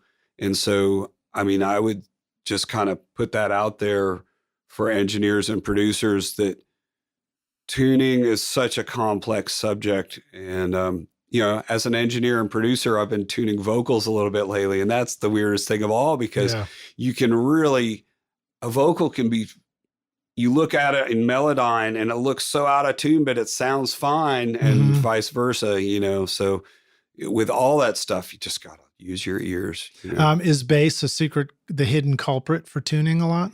I don't think as much as guitars for me. All right, it can be for sure, but I think most, it's not as sensitive. Right. Because the guitars are close to your voicings too. That too. And they're playing more than one note at a time.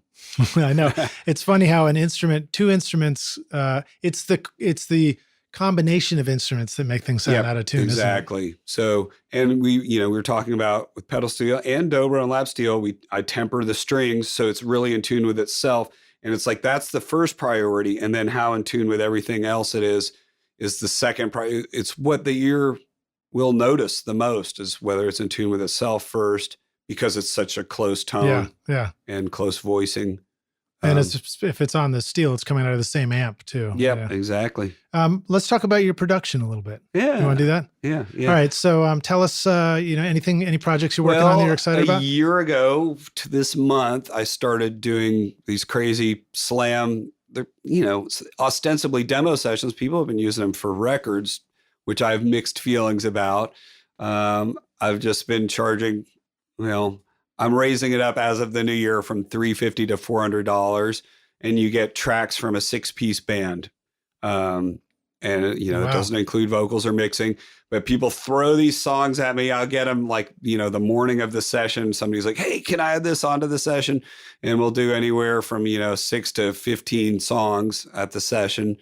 And we have, you know, I have just the craziest, most badass players and super talented tracking engineers that we can just roast through the stuff quickly, but get everything dialed in. And so we have in-town people, artists and writers come in, and then a lot of mail order stuff as well. So probably did about 150 songs this year, Wow.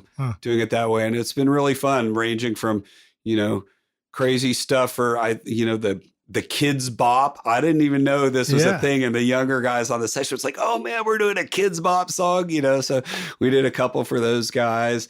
And then, you know, just a lot of great artists here in town. And then a few Christmas singles were done that way. And then just a ton of demos. You want to give a shout out to anybody as part of that process? Studio people, players? Mostly been over there at Benchmark with Chris Utley. He's just an insane tracking engineer. He's a killer mix engineer as well.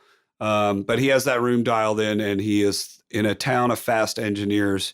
I mean, he is the fastest, literally. That's cool. I mean, as soon as the song's done, you're like, hey, can I get the second pre-chorus? He's like, I already flew the first one. Like, he has killer ears and he hears everything, and he's able to just keep things moving that quickly. That's great. That's kind of the only way that I can do these at that price point, you know, and still come out on top.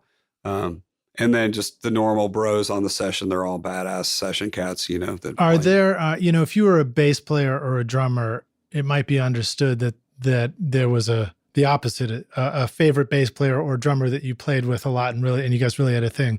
Does that exist for your instrument?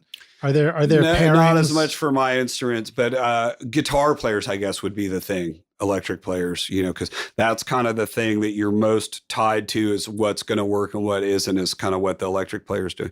And if you're on a session with 2 electric players and and you're the steel player, that gets hard. It gets hard to find your spot. That, you know, a lot of the time it was an electric player and a steel player, and then they started doing 2 electric players and a steel player. And then a lot of sessions, it's just 2 electric players and no steel player. Or a lot of times they track and then we're overdubbing on, you know, they do a record and then we overdub on 3 songs or whatever. But in some more traditional country arrangements, you know, if you've got like a fiddle player too and stuff like that, there's this classic production approach of there's little holes in between and somebody takes the moment. Are there default locations for the steel moment? Steel would be on the choruses and the fiddle on the verses. You know, that's a super common thing. And then old school, or I mean, not even that old, but going back, you know, 15 years, piano fills on verse 2, you know.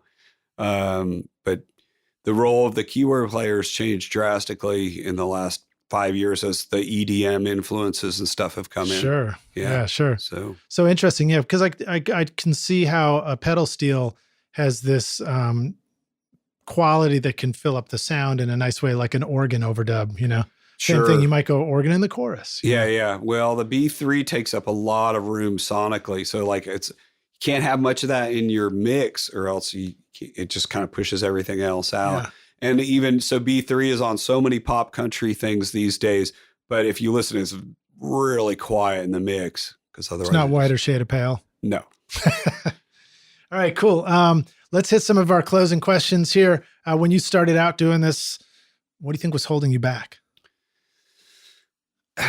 I don't think it was holding me back. I think, you know, people always say dream big, you know, shoot for the moon. And I kind of did the opposite. I thought, man, if I could just make a living at it, that would be awesome. And then, you know, how I mentioned earlier, then it's like, well, if I could get a decent country gig, that would be cool. And so, I mean, I don't know that you have to dream big to achieve, you know, I feel like things have been really good for me, way beyond my wildest expectations going into it. So I thought it was kind of funny. You know, people always talk about, you know, aim as high as possible. I was like, man, just kind of shoot for the next thing and see where it leads you and then shoot for the next thing after that. Do you have anything that you remember where you're like, I've been doing this for a long time. Wow, now I can play this. And when I started, I couldn't play that at all. Yeah, I mean, I just never thought I would be able to. I never thought I'd be able to play pedal steel because it just seemed way too complicated. And then it is. It is way too complicated. And it's only through just thousands of hours that you can do it. I mean, there's no, but just I never thought I'd be playing on, major label sessions, that just seemed so hard. And like the guys had to be so good for that. So it's just kind of take one thing at a time. And the next thing, is always, it's baby steps. I've done a lot of mountaineering over the years and rock climbing and stuff. And you can be either at the base of a climb or partway up one, and you look up and it's just an impossible amount of super difficult and dangerous climbing ahead of you. And you just have to stop and only look at the next 20 feet, and then look at the next 20 feet. You break it down into sizable increments. I'm already scared just picturing it, dude. Yeah. Don't look down. Yeah, looking down is okay, but just only think about the next little step ahead of you. If you try to worry about all that. I was fortunate enough. This record just came out a few months ago. This Roger Miller tribute record, and I wound up playing on a track with Willie Nelson, Merle Haggard, and Chris Christopherson. Another track with Alison Krauss and Dolly Parton, and another track with just a whole slew of old super famous Opry stars. And it's like, man, I mean, I never thought in a million years I'd play on a track with Merle Haggard and Willie Nelson. That's great, man. So, well, make sure you tether yourself in because we need you. Yeah, ever since I had I have a 4-year-old now, I don't do too much free soloing after that. So Nashville's got our climbing gyms now. We got a couple of climbing gyms. Yeah, it's an old friend of mine, Lance, that started that. That's cool. All right, some of the best advice you received. Gosh, good question. Any mentors in the pedal steel world? Yeah, man, just everybody, all the pedal steel players in the studio are super cool guys, man. There's not really much competition or ill will at all. And everybody early on, everybody that I asked was super willing to kind of show me stuff. I think it's kind of such an odd, weird thing that nobody does, that people are more likely to kind of stick together and help each other out. Bonding. Yeah. Well, that's cool. How about a recording tip, hack, or secret sauce, something that the rock stars could use on their next session? Well, I gotta admit, for mixing stuff, which I don't do a ton of, the isotope stuff like ozone and neutron both are super useful and helpful. I mean, yeah, man. You want to describe neutron? How do you use it? Neutron, I used to use it more on the 2-mix, and now I just use ozone on the 2-mix, even though they bill it as a mastering thing. It's invaluable just for mixing and just kind of getting your overall levels in different frequencies right. And as far as compression and just kind of everything else, man, the track assistant kind of machine learning stuff that they have on there really, really does help. Neutron, I use more on single tracks now, like really dialing in the bass guitar and stuff. They have, different presets that you can get a lot more growl out of the bass or stuff like that. You just kind of cycle through and then tweak it once you find a preset that's cool. That's cool. I haven't used it yet, but I'm very intrigued. Oh man, I bought. It started out with Neutron. I bought the Elements version, the cheap version, and just minutes later, I went and got the full version after trying it for a second. And that's great. Just with all that stuff, wait till the sales come along, or buy the cheap version and wait till the upgrade sale comes along. But yeah, that stuff's been invaluable to me. Maybe really hardcore great mix engineers don't need that stuff as much as I do. It's going to be all over our voices on this podcast. I use RX. I guess RX is the one I'll be using for this. Yeah. So I'm a big fan of what that company does, but Warm Audio, all their gear is so great and so cheap. It's just ridiculous. You talked about the WA2A. Yeah, I kind of have, you go into my studio and it's kind of like an advertisement for Warm Audio. I have their U47. and the 47 Juniors, which I like. They're pretty mid-rangey, but they're still great. But the 47 proper, the tube mic is fantastic. The API 312 that they make is fantastic. Nice. And the 1176 that I have is great too. Yeah, and I mean, just ridiculous pricing on well-made gear. It's kind of nice when it's affordable to the musician. Oh, it's, hey, exactly. Because we're the ones that are going to use it. All right. Any other software tools you want to give a shout out to? Gosh, I was thinking of a couple before I came in. What do you record into Pro Tools? What's that? Are you using Pro Tools? I am on Pro Tools. A little bummed they went to the subscription system. It's a little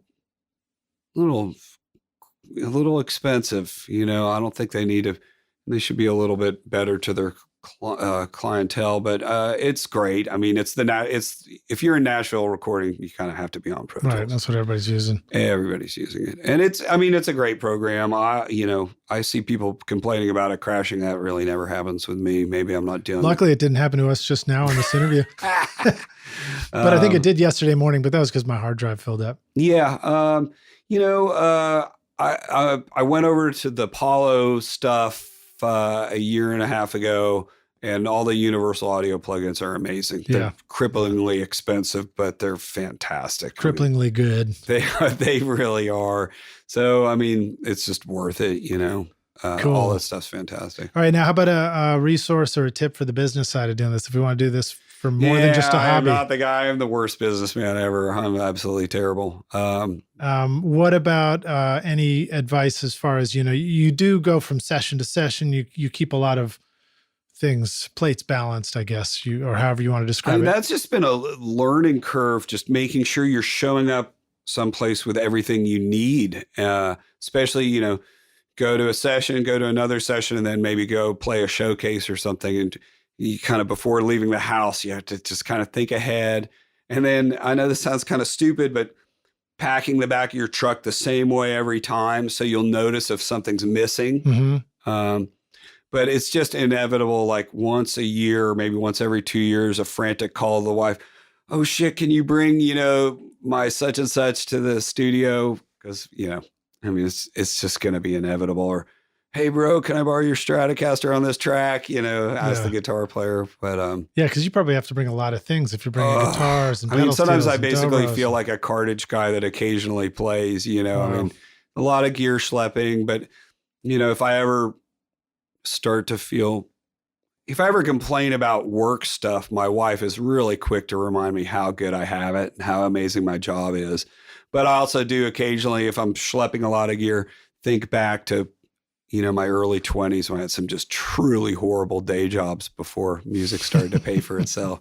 And it's pretty quickly remind me, and the busier you get, the less chance you have to get to the gym. So schlepping all that gear kind of helps out. So you hitting the gym? Oh yeah. Gym and climbing gym and trail running. Those are my three things. Okay, cool. How do you have any more tips about just keeping that balance of health and work together in your life? Super important. And I'm not always good at it. I try to be showing up to a session when you're really exhausted or hungover is a big no-no. And I'm not saying I've never showed up like that. On pedal steel, the right hand is so finicky and delicate. If you're hungover, man, you are not going to play well. And yeah, it could just be exhaustion or, having trouble with your girlfriend or wife or whatever, just trying to get in the right headspace and trying to focus. Sometimes I found just taking a deep breath, really can center you. But I think session players by our nature are usually good at just kind of pushing everything else out of their brains and focusing on what's going on, Well, there was the advent of the smartphone too. We didn't start out with that. And now I am bad with it. I am, I'm an easily bored type guy and I like interesting things, reading stuff. And so, and the appearances, on a session being kind of looking at your phone too much, it's pretty unprofessional. But there is one thing that came along with the smartphone that I thought was unexpected. Did you notice that battery powered tuners started evaporating from studios? Yeah, there's the tuners and then certain effects units you can control using your phone. But I think the optics of it are kind of bad, right? It looks like you're just dicking off on your phone right in the middle of the session, you know? Probably. I mean, really, seriously. And it's funny. I was playing the Grand Ole Opry with Pam Tillis, and her husband had one of those effects pedals that I think it was a TC Electronics. They make great stuff.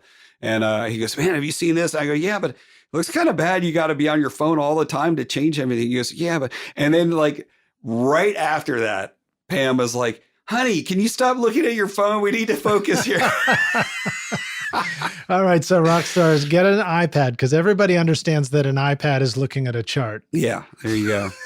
And I'm still old school. When I do play shows out for folks, I write out paper charts. I haven't converted to the iPad yet. I don't know. I'll tell you, a paper chart looks a lot cooler when you spill your beer on it than an iPad does.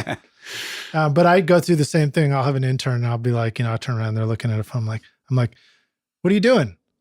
I don't go right into it. I just like try and like catch them off guard. What are you doing? And then it's like, oh, I was looking up that thing you just told me to look up. But you know, if you have the focus and the energy, every time you're on a session, there's something you could be paying more attention to than your phone and learning from, like exactly what's going on with the kick drum here. You know, especially, I'm producing more now.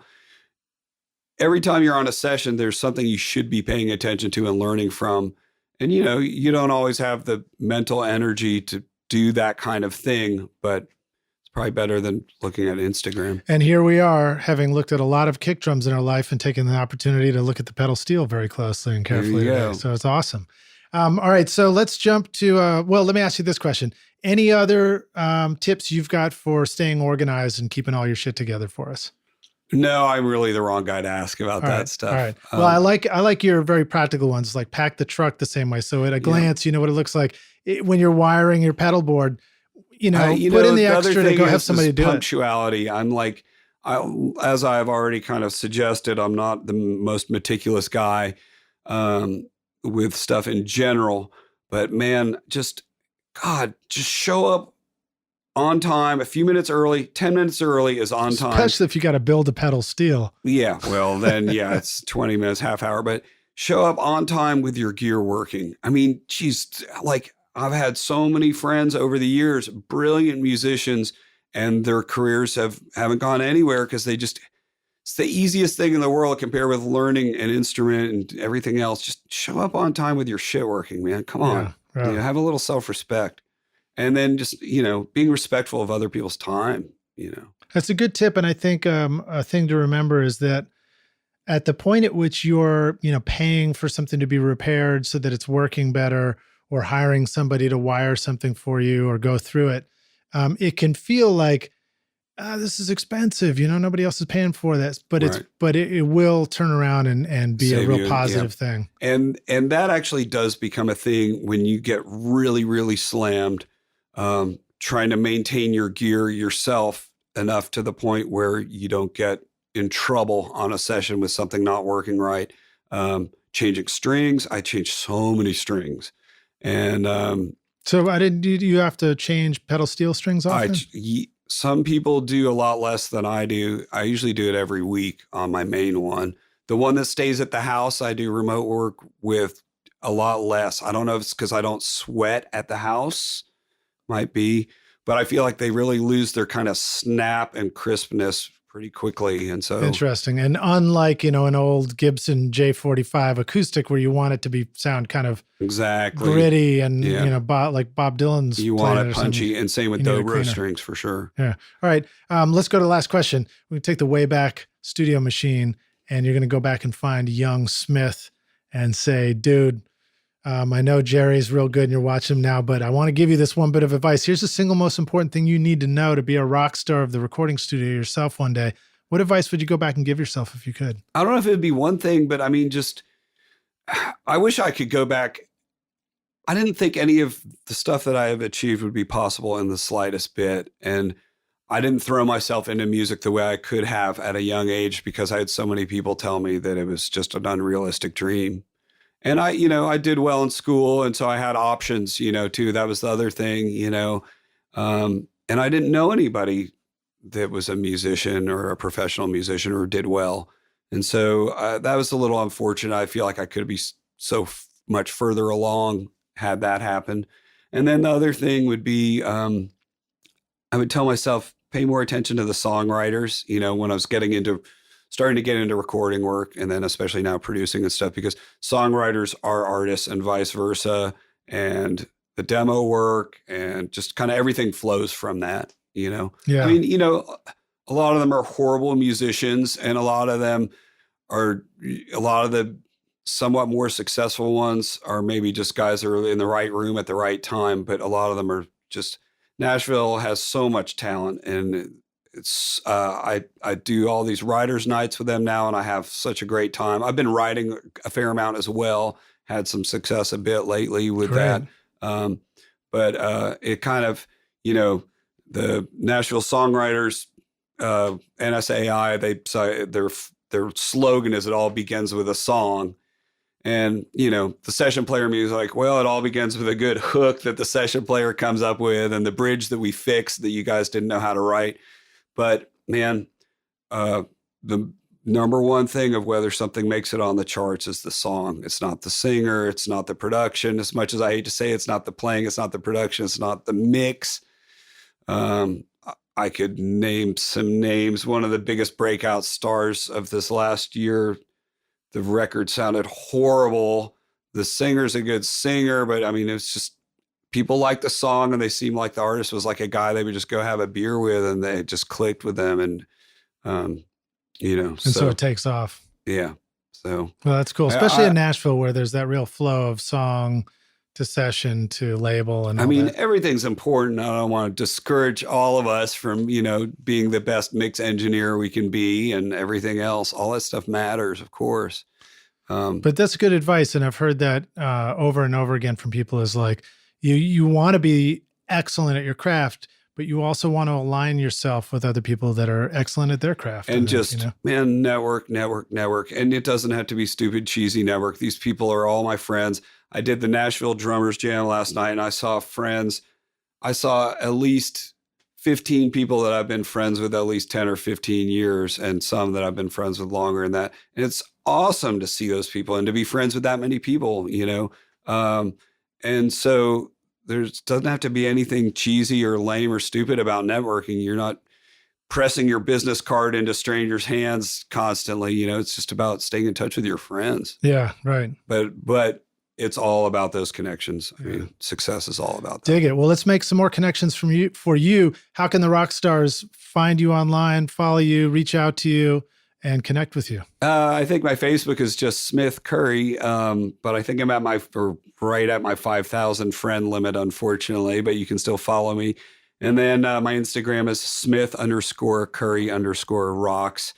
I think I just kind of did it as a fluke, and I was like regretting it later when Instagram became kind of the primary platform, but whatever. Yeah, I know. We all face that. I guess the lesson there is, every time you pick a social media name, think about it being the most important thing possibly. I know, and I think Smith Curry was taken somehow, which seems super unlikely, but maybe, I don't know, but I can't remember. But yeah, anyhow, look me up, and you can always just email me at my website, And what was your email address again? Smith@smithcurry.com. Okay, cool. And I think if you go to the website, you can click on it. Yeah, so Rockstars, go check out his work because it's fantastic. And, you might be able to get some really amazing music at overdubs, whatever. Yeah. Come on. I love doing stuff. Doing stuff from the house is so much fun. You can, if you have time, you can sit there and really push yourself to come up with stuff that's different for you and come up with new tones.